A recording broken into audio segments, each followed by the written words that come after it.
1942. A shingle beach at Dieppe, northern France. 28 Churchill tanks roll off landing craft into shallow water. They grind forward across loose stone toward a concrete seawall, and they stop. The wall is too high. The tracks claw uselessly at vertical concrete. Infantry are dying on the beach behind them.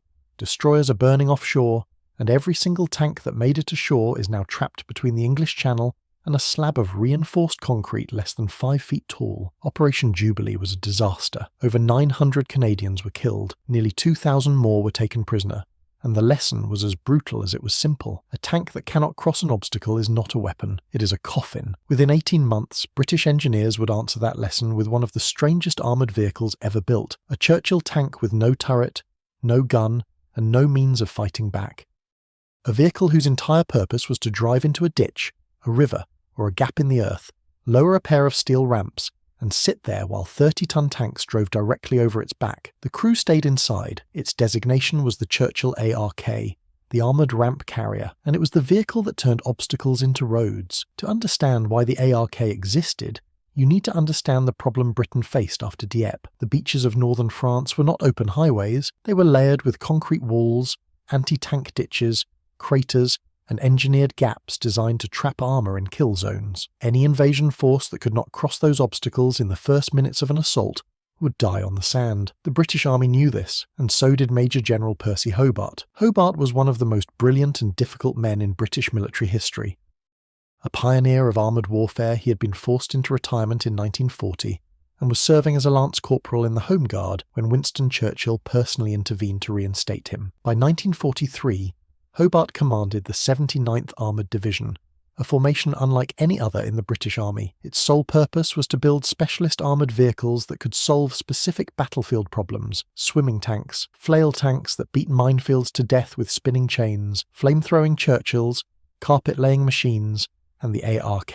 The concept was brutally simple. Take a Churchill infantry tank, remove the turret entirely, strip the interior of anything not essential, then bolt 2 steel trackways along the full length of the hull, running directly over the tracks with hinged ramps at the front and rear held upright by cables and king posts. The result looks absurd. A flat, doorless, gunless slab of armoured steel with 2 metal runways on top, and folding ramps sticking into the air like broken wings. The Churchill was chosen for specific reasons. It was the heaviest infantry tank in British service, weighing nearly 40 tons. Its armour was thick enough to survive direct hits from anti-tank guns. Its tracks could climb gradients that would stall any other Allied tank, and its hull was wide and long enough to serve as a stable platform for a 30-ton vehicle driving across it at speed. The Bedford Twin-6 petrol engine produced 350 horsepower, enough to drive the ARK into position across rough ground, through shallow rivers, or hard against the face of a wall. 2 main versions were produced. The Mark I was built in Britain on Churchill Mark II, and Mark IV hulls, with approximately 50 converted by REME workshops and the MG Car Company, using kits supplied by TC Jones and Company.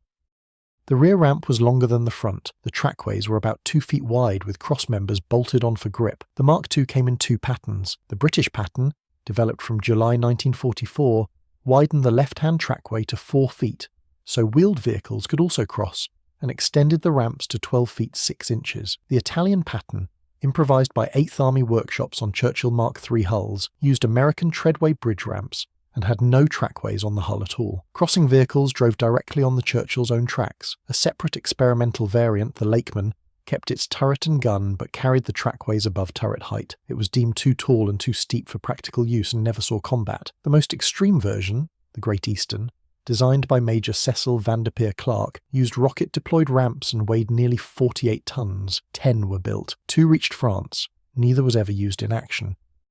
Now, before we get into where this vehicle actually fought, if you are enjoying this deep dive into British engineering, hit subscribe.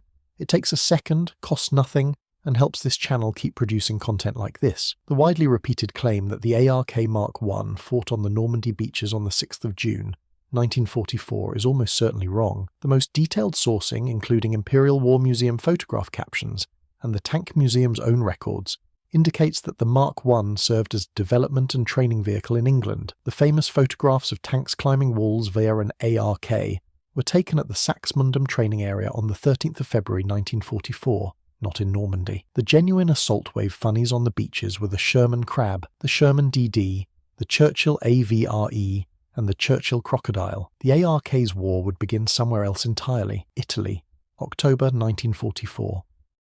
The River Senio near Cesena, the Eighth Army was grinding north through the Gothic line, fighting across a landscape of rivers, canals, and flooded plains that turned every crossing into a set-piece battle. On the 24th of October, the 7th Field Company, Royal Engineers, drove a Churchill ARK into the River Senio to form a causeway. An Achilles 17-pounder tank destroyer of the 93rd Anti-Tank Regiment crossed over it. Then, the river flooded. The floodwaters tore a folding boat bridge loose upstream and slammed the wreckage into the ARK causeway, ripping open a gap near the far bank. Sappers filled the breach with sandbags under fire and the crossing continued. That episode captured everything the ARK was: improvised, expendable, crude, and absolutely essential when nothing else could get armour across. The ARK's finest documented moment came on the 10th of April 1945 at the River Senio crossing during the final 8th Army offensive in Italy. 2 Churchill ARKs were stacked, one on top of the other, in the riverbed to form a double-height crossing. Churchill tanks of the North Irish Horse rolled across, then a Sexton 25-pounder self-propelled gun, then an M7 Priest. Vehicle after vehicle, tens of tons at a time, driving over the backs of 2 turretless tanks while the crews sat inside. The noise was deafening. The vibration shook every bolt in the hull, and each crossing vehicle blotted out the light from the vision slits for long seconds as it passed overhead. In northwest Europe, ARKs and AVRE bridge layers operated alongside the Guards Armoured Brigade and the 15th Scottish Division during Operation Veritable in February 1945, breaking through the anti-tank ditches and concrete obstacles of the Siegfried Line in the Rhineland. The 79th Armoured Division's specialist vehicles cracked open the German defensive belt that conventional armour could not penetrate alone. The ARK crews were drawn from Royal Engineer assault squadrons, with drivers often from the Royal Armoured Corps. These were specialist assault engineer formations trained to drive an ungunned vehicle into the most dangerous point on the battlefield, park it, and wait. The ARK had no offensive capability whatsoever, no turret, no machine gun in most configurations. Its only protection was the Churchill's own armour plate and the fact that it was already sitting in a hole. Compared to other British bridging solutions, the ARK filled a specific gap. The small box girder bridge, carried by the AVRE, could span a 30-foot gap and be laid mechanically under fire, but it was a precision instrument designed for specific obstacles. The Bailey Bridge was the heavy-duty engineer solution for serious river crossings, but it took hours to build. The fascine filled craters and ditches with bundles of timber. The ARK was none of these. It was faster than all of them. Drive in, drop ramps, done. No construction time, no assembly, no engineering calculation. The obstacle was the ARK's foundation, and the ARK was the bridge. The concept survived long after the war.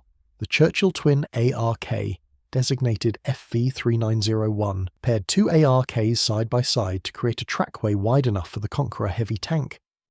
It was replaced in 1965 by the Centurion ARK, which itself gave way to armoured vehicle-launched bridges from the mid-1970s. The modern British lineage runs through to the Titan bridge layer on the Challenger 2 chassis, a direct descendant of the idea that a tank can become a road. The American decision not to adopt Hobart's Funnies remains one of the most debated choices of the war. General Eisenhower observed demonstrations in January and February of 1944 and recommended their inclusion. General Bradley formally requested about 100 Sherman DD tanks, 25 Sherman flails, and 100 Churchill crocodiles, but there was judged insufficient time to build the vehicles and train American crews. On the 6th of June, American forces on Omaha Beach used only DD tanks and bulldozers.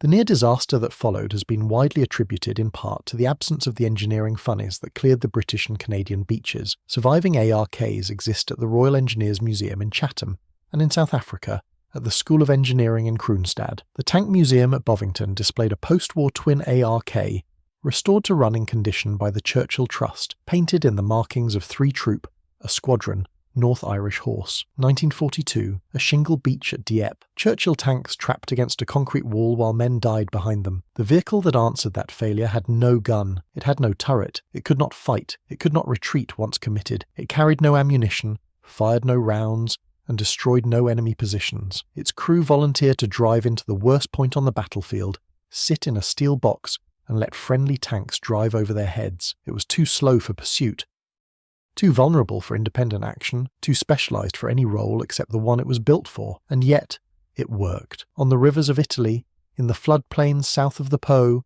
against the concrete teeth of the Siegfried Line, and in the muddy gaps of the Rhineland. Wherever the advance stopped because the ground was broken, the ARK filled the gap and the advance continued. The Churchill ARK was not a weapon, it was a road, and in war the army that keeps moving is the army that wins.